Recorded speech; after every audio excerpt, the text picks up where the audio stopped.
Hello, everyone. Today, we are going to discuss Semester 3 Computer Science Breville Analog and Digital Electronics. This subject is the backbone of computer science and helps students connect theory with real-world electronics. নমস্কার, আজ আমরা একটা দারুণ সফরে বেরোব কম্পিউটারের একেবারে ভেতরে, তার মস্তিষ্কের অলিগলিতে। আমরা দেখব আমাদের লেখা একটা ছোট্ট কোডের লাইন কিভাবে কম্পিউটারের কাছে একটা আস্ত নির্দেশ হয়ে ওঠে। তো চলুন আর দেরি না করে শুরু করা যাক। স্ক্রিনের দিকে দেখুন, x = 10 + 20। যারা কোডিং করেন তাদের কাছে এটা তো জলভাত, তাই না? একটা খুব সাধারণ নির্দেশ। আমাদের কাছে এর মানে খুবই সোজা, 10 আর 20 যোগ করে x এর মধ্যে রাখো। কিন্তু একটা মেশিনের জন্য এর পেছনে একটা বিরাট কর্মকাণ্ড চলছে। আর এখানে আসল প্রশ্নটা লুকিয়ে আছে। একটা কম্পিউটার যে কিনা শুধু 0 আর 1-এর ভাষা ছাড়া আর কিছুই বোঝে না, সে আমাদেরই সহজ নির্দেশটা পালন করে কিভাবে? আজকের এই আলোচনাতে আমরা ঠিক এই রহস্যটারই সমাধান করব। একটা নির্দেশের জন্ম থেকে তার কার্যকর হওয়া পর্যন্ত পুরো যাত্রাটা আমরা অনুসরণ করব। আমাদের এই সফরের জন্য একটা রোডম্যাপও তৈরি আছে। প্রথমে আমরা প্রোগ্রামের গোপন যাত্রাটা দেখব, তারপর দেখা করব কিছু অনুবাদকের সাথে, মানে কম্পাইলার আর অপারেটিং সিস্টেম। এরপর সোজা ঢুকে পড়ব সিপিইউর ওয়ার্কশপে। আমরা নির্দেশের গঠন দেখব, ডেটা খুঁজে বের করার কিছু কৌশল শিখব, আর শেষে পুরো বিষয়টা একবার ঝালিয়ে নেব। আচ্ছা, চলুন পুরো ব্যাপারটা একটা রেস্টুরেন্টের গল্পের মতো করে ভাবা যাক। আমরা মানে প্রোগ্রামাররা হলাম কাস্টমার। আমরা আমাদের পছন্দের খাবার অর্ডার দিই। আজকের আলোচনাতে আমরা দেখব সেই অর্ডারটা কাস্টমারের টেবিল থেকে রান্নাঘর পর্যন্ত কিভাবে পৌঁছায় আর তৈরি হয়। আমাদের অর্ডারটা রান্নাঘরে পৌঁছানোর আগে একটা খুব জরুরি ধাপ আছে, সেটা হলো ভাষান্তর। কারণ রান্নাঘরের শেফ শুধু একটাই ভাষা বোঝে, বাইনারি, মানে 0 আর 1-এর ভাষা। আমাদের দেয়া সব নির্দেশ, সংখ্যা, এমনকি অক্ষর, সব কিছুকেই প্রথমে এই 0 আর 1-এর একটা লম্বা সিরিজে ভেঙে ফেলা হয়। এটাই কম্পিউটারের মাতৃভাষা। তো আমাদের রেস্তোরাঁর গল্পে এবার দুজন গুরুত্বপূর্ণ চরিত্র আসছে। প্রথমজন হল ওয়েটার, যাকে আমরা বলছি কম্পাইলার, আর দ্বিতীয়জন হলেন রেস্তোরাঁর ম্যানেজার, মানে আমাদের অপারেটিং সিস্টেম বা ওএস। এদের কাজ হলো আমাদের অর্ডারটা নেয়া, সেটাকে রান্নাঘরের বোঝার মতো ভাষায় তৈরি করা আর ঠিকঠাকভাবে শেফের কাছে পৌঁছে দেওয়া। এখানেই সেই অনুবাদের জাদুটা হয়। আমাদের সহজ সরল অর্ডার x = 10 + 20 ওয়েটার অর্থাৎ কম্পাইলারের হাতে পড়ে রান্নাঘরের টিকেটের মতো বাইনারি কোডে বদলে যায়। কম্পাইলার বা অ্যাসেম্বলার ঠিক এই ওয়েটারের মতোই কাজটা করে, আমাদের ভাষাকে মেশিনের ভাষায় অনুবাদ করে দেয়। তাহলে বলুন তো, মানুষের ভাষাকে মেশিনের ভাষায় অনুবাদ করার জন্য প্রথম কে এগিয়ে আসে? তাহলে ব্যাপারটা পরিষ্কার। কম্পাইলার আমাদের লেখা হাই লেভেল সোর্স কোডকে মেশিনের বোঝার মতো অবজেক্ট কোডে অনুবাদ করে, আর অপারেটিং সিস্টেম মানে আমাদের ম্যানেজার সেই অনুবাদ করা কোডটা নেয়, কম্পিউটারের প্রধান মেমোরি বা র্যামের মধ্যে, ধরুন রেস্তোরাঁর প্যান্ট্রিতে, জায়গা খুঁজে দেয় আর কাজটা প্রধান শেফ অর্থাৎ সিপিইউকে বুঝিয়ে দেয়। এবার আমরা গল্পের সবচেয়ে গুরুত্বপূর্ণ জায়গায় চলে এসেছি, সরাসরি রান্নাঘরের ভেতরে, যেখানে আমাদের হেড শেফ মানে সিপিইউ কাজ করে।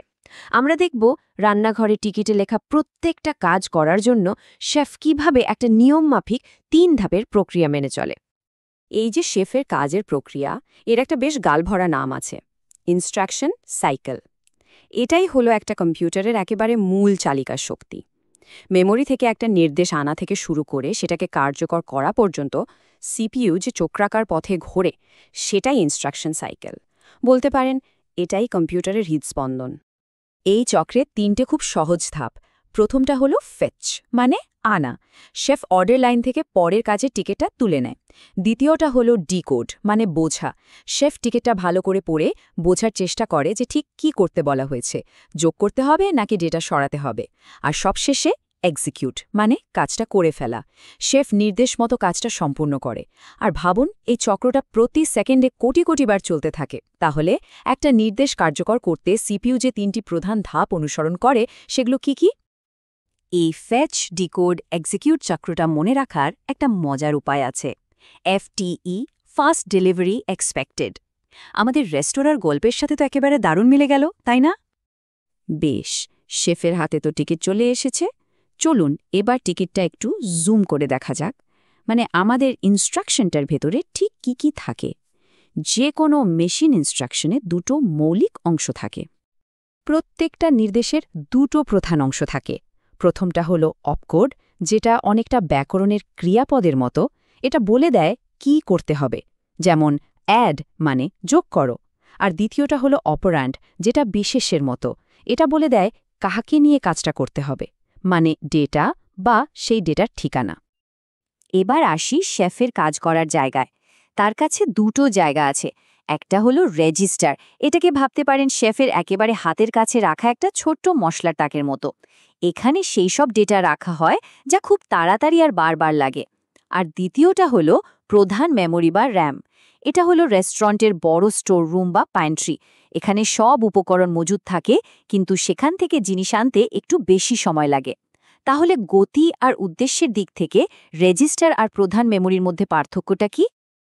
একটা মজার ব্যাপার আছে। রান্নাঘরের টিকিটের অপারেন্ডে কিন্তু সবসময় সরাসরি উপাদানটার নাম লেখা থাকে না। কখনো কখনো শুধু বলা থাকে যে উপাদানটা কিভাবে খুঁজে বের করতে হবে। এই বিভিন্ন পদ্ধতিগুলোকেই বলা হয় অ্যাড্রেসিং মোড। এটা অনেকটা গুপ্তধন খোঁজার ম্যাপের মতো। সবচেয়ে সহজ পদ্ধতিটার নাম হল ইমিডিয়েট অ্যাড্রেসিং। এখানে ডেটাটা ইনস্ট্রাকশনের মধ্যেই দেওয়া থাকে। যেমন ধরুন, টিকিটে পরিষ্কার লেখা আছে 5 গ্রাম নুন যোগ করুন। মানটা টিকিটের মধ্যেই লেখা, তাই শেফকে আর কোথাও যেতে হয় না। এটা খুব দ্রুত কাজ করে। তাহলে যে পদ্ধতিতে ডেটা নির্দেশের মধ্যে থাকে তাকে কি বলে? এরপর আসে ডাইরেক্ট অ্যাড্রেসিং।